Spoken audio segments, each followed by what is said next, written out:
ఇదంతా మట్టి ఉండి ఉన్నట్లయితే ప్యాచెస్లలో వాటర్ అనేది స్టోరేజ్ అయ్యి అక్కడ డ్రిల్ చేసినప్పుడు వాటర్ అనేది వస్తుంది.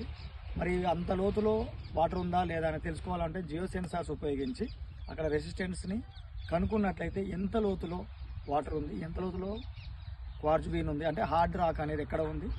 క్వార్జ్ అనే మినరల్కి హార్డ్నెస్ అనేది 7గా ఉంటుంది కాబట్టి చాలా గట్టిగా ఉంటుంది. అందువల్ల అది వేసినప్పుడు వాటర్ ఫుల్ వస్తాయి కానీ కూలిపోయే అవకాశం అనేది ఉంది. కాబట్టి అక్కడ కేసింగ్ ఎంత లోతు వరకు వేయాలి, మరి కరెక్ట్ క్వార్జ్ బీన్ ఉన్న దగ్గర వేస్తే వాటర్ వస్తాయి, లేకుంటే దానికి పై భాగంలో వేయాలా కింది భాగంలో వేయాలా అనేది కన్ఫర్మేషన్ కావాలంటే అనుభవం ఉన్న జియాలజిస్టులు మాత్రమే చెప్పగలరు.